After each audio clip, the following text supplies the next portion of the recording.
মুখে ভাত খাচ্ছিলাম, খেতে পারলাম না, সব জেনারেট হয়ে গেছে, কি করে যাওয়া সম্ভব? মানসিক ডিপ্রেশনে চলে গেছি।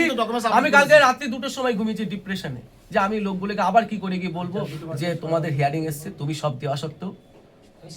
যার সঙ্গে একসঙ্গে বড় হইলাম, একসঙ্গে বিদ্যালয়ে পড়লাম, একসঙ্গে খেললাম, ই করলাম, তাকেই বলা হয়েছে যে তুমি যাচাই করো এই লোকটা সঠিক কিনা। তাতে আমরা অত্যন্ত প্রেসারে আছি এবং সেই সঙ্গে পাবলিকেরও একটা প্রেসারে আছি। তাই আমরা সকলেই সম্মিলিতভাবে ইস্তফা দিচ্ছি যে আমরা এইভাবে মানে অলিখিত নির্দেশ জারি বা অলিখিত অর্ডারের মাধ্যমে আমরা কাজ করব না। আমরা ইস্তফা দিচ্ছি, আমাদের ইস্তফাপত্র গ্রহণ করুন। হ্যাঁ ম্যাম, এতদিন পর্যন্ত আমরা অত্যন্ত নিষ্ঠার সঙ্গে বিএলও কাজ করে আসছি সকলে, কিন্তু বর্তমানে ইসিআই যেভাবে মানে নির্দেশ জারি করছে এবং কোনো গাইডলাইন ছাড়াই কাজ করতে বলছে, তাতে আমরা অত্যন্ত প্রেসারে আছি এবং সেই সঙ্গে পাবলিকেরও একটা প্রেসারে আছি।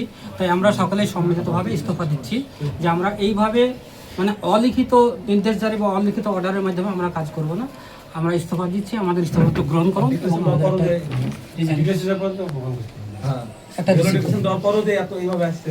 এতদিন ধরে আমাদের তো ফর্ম বিলি করা, ফর্ম তোলা, তারপরে আপলোড করা, আস্তে আস্তে আস্তে আস্তে যতটা পেরেছি আমরা করে গেছি।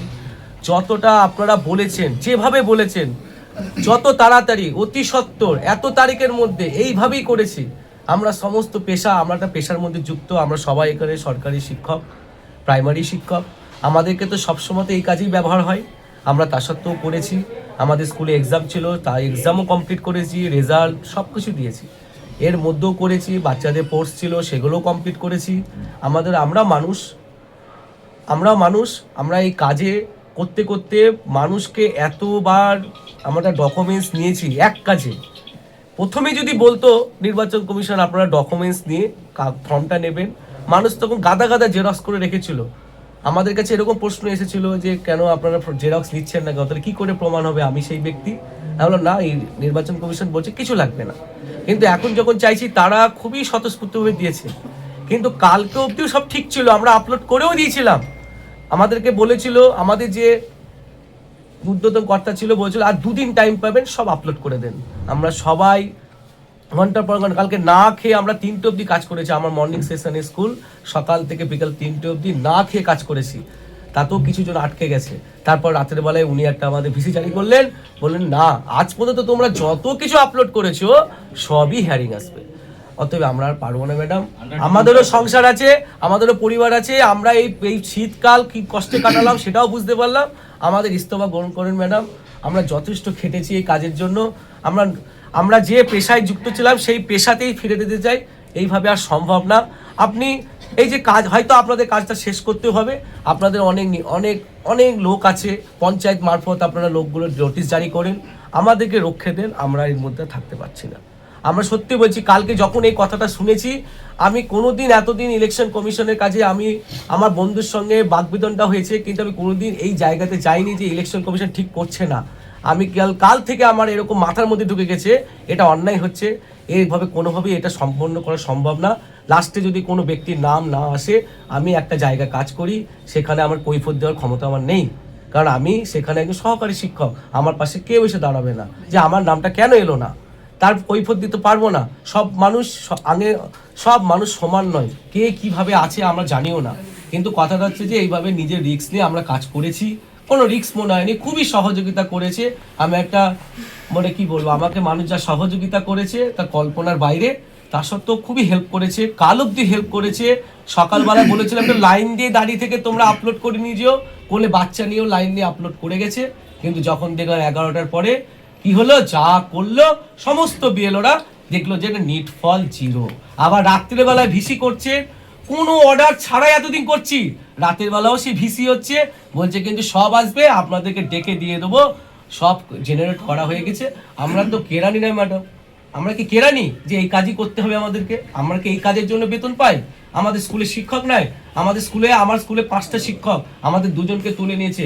আর কতদিন বাচ্চাদেরকে এইভাবে আমাদের ম্যাডাম বোঝাবে বলেন তো, যে না তোমাদের মাস্টারমশাই এখন আসবে না? আমি তো এই কাজেই লিপ্ত হয়ে আছি, কেন এইভাবে হেনস্থা করা হচ্ছে? আপনারা যদি 300, 400, 500 লোককে যদি হিয়ারিং করেন, আপনাদের নিশ্চয় আরো লোক বল আছে যেভাবে ভোট করান, আপনারা সেইভাবে ভোট করান। আপনারা ওই পঞ্চায়েত অফিস থেকে নোটিশগুলোকে জারি করেন, ডেকে ডেকে দেন, তারা আপন আসুক, সেই দিনকে আমাকে হাজির হতে বলবেন, আমরা আসবো। যেহেতু শেষ পর্যন্ত এসে না আছে চলে যাবো না, আসবো, কিন্তু আর এইভাবে একটি কেরানির কাজের মতন মনে হচ্ছে। আমি ব্যক্তিগত বলছি, কাউরি বলতে পারবো না, কারণ আমি এরকম প্রফেশনের সাথে যুক্ত না। আমি এবং ডকুমেন্টস গুলো উপযুক্ত ডকুমেন্টস দেওয়া সত্ত্বেও কোন যাচাইও করা হচ্ছে না যে এই লোকটা আদৌ ঠিক বলছে না লিখছে না ঠিক ডকুমেন্টস দিয়েছে, এটা যাচাইও করা হচ্ছে না। এবং বিএলও আন্ডারটেকিং দেওয়া সত্ত্বেও, এবং এরকম ভেবেন না ম্যাডাম যা নিয়ে আসছে আমরা করে দিচ্ছি, আমরা কিন্তু সঠিকটা দিচ্ছে বলেই করছি, নাহলে করছি না, ঘুরিয়ে দিচ্ছি। আর একটু নিয়ে এসো, খুঁজে দেখো, করো, তারপরে এসছে আবার করেছি। দেখেন সবার মধ্যে থেকে বলছি, আমাদের একটাই দাবি, আমাদেরকে আর এই কাজ থেকে বিরত করেন। আমরা সবাই শিক্ষক, আমরা বাচ্চারা পড়িয়ে খুব খুশি থাকি। আমাদের কত কাজ করানো হয়, আমরা কোনো দ্বিধা করি না। আমাদেরকে তো লোকে পাড়া গঞ্জে মাস্টার মশাইরা পড়ায় না, কিছু করে না, ছাত্র তো কমিয়ে গেছে। এরকম চলতে থাকলে ছাত্রও ভর্তি হবে না। এই প্রচেষ্টা বন্ধ করেন। আপনাদের পঞ্চায়েত থেকে প্রচুর লোক আছে, আপনাদের প্রচুর স্টাফ আছে। আমি যুক্তি দিয়ে বলছি ম্যাডাম, অনেক স্টাফ আছে, আপনারা ওই গ্রামে যারা বিএলএ আছে তাদের মারফত চিঠি পাঠিয়ে দেন, তাদেরকে দিয়ে করান। আমরা অ্যাপ থেকে কুইট করছি, আমরা অ্যাপ আনইনস্টল করে দিচ্ছি, তারপরে আমরা বেরিয়ে যাচ্ছি। আমাদের পক্ষে সম্ভব না, আমরা খুবই মেন্টালি হ্যারাসমেন্ট হচ্ছে। আপনারা হয়তো আপনি যখন ঢুকলেন না, কিছু করার নেই, উপর মহল থেকে নির্দেশ আছে, নির্দেশ আপনাকে মানতে হবে। আমরা নির্দেশটা এইভাবে আমরা এই যে আপনি বলছেন, তাহলে আপনার ওই নির্দেশটা কিভাবে সফলতা আনা যায় সেটা আপনি দেখেন, যে আপনি এইভাবে করে নেন কাজটা। আমাদের দ্বারা সম্ভব না, আমরা কুইট চাইছি এই কাজ থেকে, আমরা সবাই ইস্তফা দিয়েছি। এরকম ভেবেন না যে আপনাদের উপর প্রেশার করার জন্য, আমরা এত প্রেশারে আছি এই জন্য। আপনারা দেখুন বিগত দিনে খুব ভালোই কাজ করেছেন, তো আমার মনে হয় যে আপনারা এভাবে মানে গণ ইস্তফা না দিয়ে আপনাদের যদি কোনো বক্তব্য থাকে আমাদের ওইটা লিখিত জানান। ম্যাডাম আগে আমরা না, এখানে একটা কথা আমি একটা কথা বলি, না আগে দেখি বিবেচনা করা যাক, কিন্তু কালকেই আমাকে নোটিশ নিতে আসতে হবে। আমরা এখানে সবাই একটাই ঠিক করেছি, কেউ আমরা নোটিশ নিতে আসবো না। নোটিশ নিয়ে আসা না মানে সেই লোকটা হিয়ারিং এও আসছে না, তার নাম কিভাবে তুলবে এবার আপনারা দেখবেন। আমরা সবাই দিয়ে দিচ্ছি, আমরা আমরা কেউ নোটিশ অ্যাপস থেকে বেরিয়ে যাবো, আমরা অ্যাপস থেকে বেরিয়ে যাবো, ঘর থেকে বেরিয়ে যাবো, অ্যাপস আনইনস্টল করে দেবো। তাতে যদি আপনাদের ওরা মনে করে যে না করতেই হবে, তারা লোক দেখবে। আমরা তো সামান্য আমাদের 5,000 আর 2,000 দিয়েছে, তার তেলের খরচা উঠে গেছে, শোধ বোধ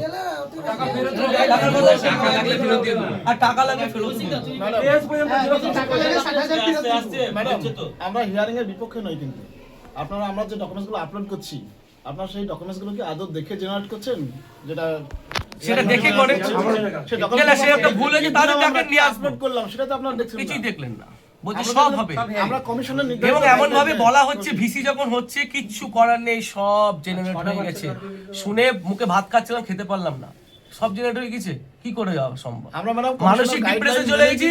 আমি কালকে রাত্রি 2টোর সময় ঘুমিয়েছি ডিপ্রেশনে, যে আমি লোকগুলোকে আবার কি করে গিয়ে বলবো যে তোমাদের হিয়ারিং এসছে, তুমি সব দেওয়া সত্ত্বেও। আমরা সর্বোচ্চ তাহলে আজকে এত বিএলও আত্মহত্যা করলো, আজকে এত কি কমিশন কিছু করেছে? তাহলে আমার আজ কিছু হয়ে গেলে কে দায়িত্ব নেবে? আমার পরিবার নেই, আমার দুটো মেয়ে আছে, কে দায়িত্ব নেবে?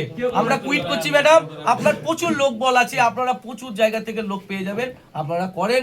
নোটিশ বিলি করা একটা কেরানির কাজ, আমরা করবো না। আপনারা নোটিশটা দিয়ে লোকগুলোকে ডেকে নিয়ে, আমরা তাদের মুখোমুখি আর হতে চাই না। ওনাদের বক্তব্য আমি শুনলাম, এছাড়া